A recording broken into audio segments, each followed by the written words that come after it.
Bye week. Obviously, you guys had one earlier this year that could kind of give you a chance after 5 games to reflect. I mean, is this one just kind of about getting you guys healthy and ready for the stretch run? Yeah, I think it's a lot of levels, right? You want to look at what you've done. So the self-scout's a big part of it. You look around kind of college football, see what's good, what's bad, people you respect, and then get a head start on Texas Tech. I think you guys have done a great job really attacking the week. I think when you have 2 bye weeks and the first one doesn't go great, you want to change some things up. So it's a credit to the staff and to the players, and we're just excited to get going. Right.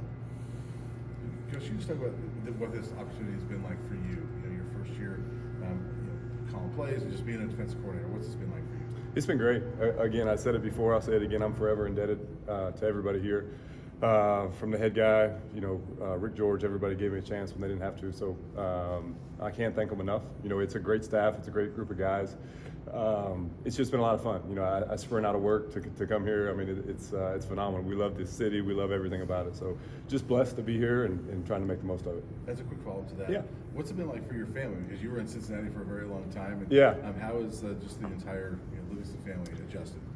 They love it. They love it. It's hard not to love it. Maybe not like days like today, but I think it's the first time it's rained like in 2 months. But yeah, we got a young family. We've embraced it. The community's great. Their school's great. So it's a blessing to be here. Hey, Coach, I'm sure that when you got here, you did a deep dive into last year just to kind of look at see what they did.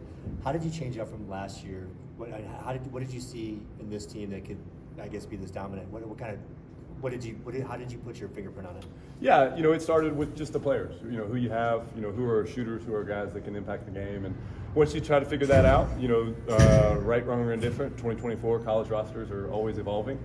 So you want to get your best players in position to be successful and just kind of grow it that way. It's a testament to the staff. Where they were already here, they knew the guys, they knew how they learned. So we weren't, behind the 8 ball that way. Sometimes when you come in as a brand new staff, you're getting to know everybody. And it's the players. All the success that we've had, it should go to our staff and to our players. Anything where we screw up, it's all my fault, right? That's kind of how we view it, and it's been a fun year. We'll hope to keep it rolling.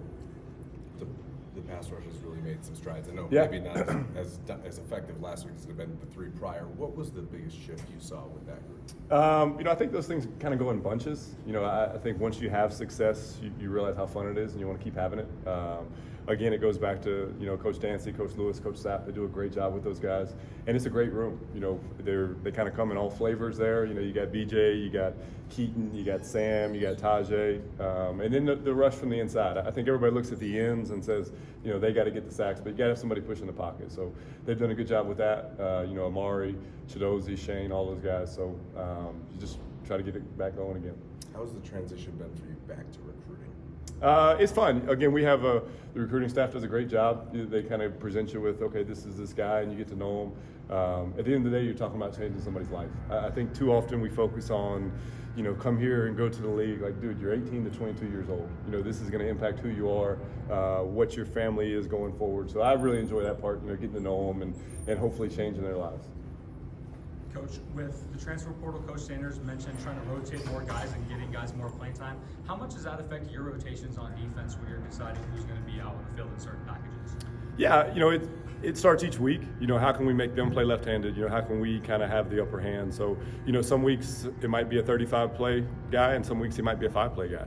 When you have depth, you can do that. Again, it's a testament to the staff of kind of IDing, hey, this guy's good for this role, maybe not for this role. So, we are pretty deep, so you feel good about that, and that's a good problem to have. You look at a guy like Keaton Wade, he comes off the sofa, and he has 2 sacks, and that's a testament to him. That's a testament to Coach Dancy, and just keeping those guys ready. We had a hell of a scrimmage today. That doesn't happen everywhere. So these guys are hungry. They want to play, and give them a chance, and they'll make the play for you. Adam, you talked about George Hilo kind of being your eyes up in the box. Did you know him at all before he came here, and how has kind of that relationship evolved? No, we had some conversations, and it was just kind of a guy that I respected from afar when you look at the places that he's been and kind of the imprint that he's had on those defenses. So as he came in and we kind of bonded, he kind of fit in with us. Again, I think we have a phenomenal staff. George is a piece of it. Coach Hart does a great job. We've already talked about the D-line guys, and you guys know how I feel about Kevin. Kevin's the best in the business. So I'm just a small piece of it, and they kind of do the heavy lifting. Jack? Kind of a broad question, yeah. But with 4 more games left, what are the biggest things that you want to see this defense improve upon, in which areas? It stops us, each week we got to stop the run. There's been some good weeks, there's been some bad weeks. So that's where, football 101, right? Stop the run and protect the passer. You should feel pretty good about life. And then just consistency. I think we still kind of live on this roller coaster, great play, bad play, great play. Let's just live, kind of right here in the middle. And I'm excited. Again, it's a testament to the guys. There's a great look in their eyes. Success breeds that. Let's not lie to each other. So let's finish it off. We talked about it all year, not kind of being the little brother, it's the stepchild, to our offense, which is obviously dynamic. So now let's finish it off. Let's show the world that we are who we say we are and go finish this thing. Coach, another one of those guys, Colton's Hood, just coming and making some plays for you guys. Yeah. I'd like to see a young guy like that just ball out. Oh, it's just joy, I think would be the first expression. He's a kid that took a chance on us, came here when a lot of people, go somewhere to start, but he wants to learn. He wants to learn the game, and just a great kid, great teammate.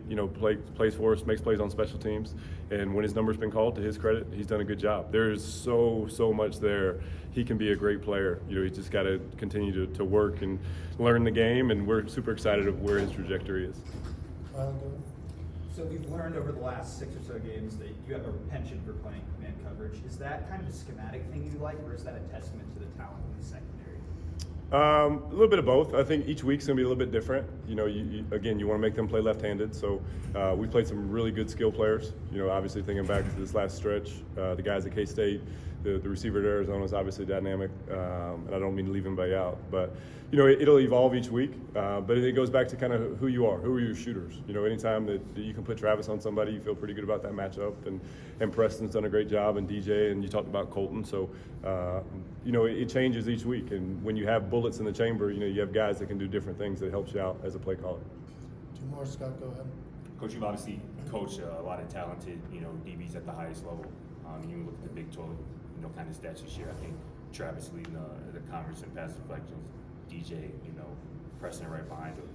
What do you see out of the secondary that's kind of making it play at such a high level, so far through 8 or so games? Competition. I think it's very easy in life when you have success to kind of step back and rest on your laurels and feel yourself or whatever, and they're competing every day. It starts with their position coach. Again, I've told you, I think Coach Masters is the best. He gets the most out of those guys.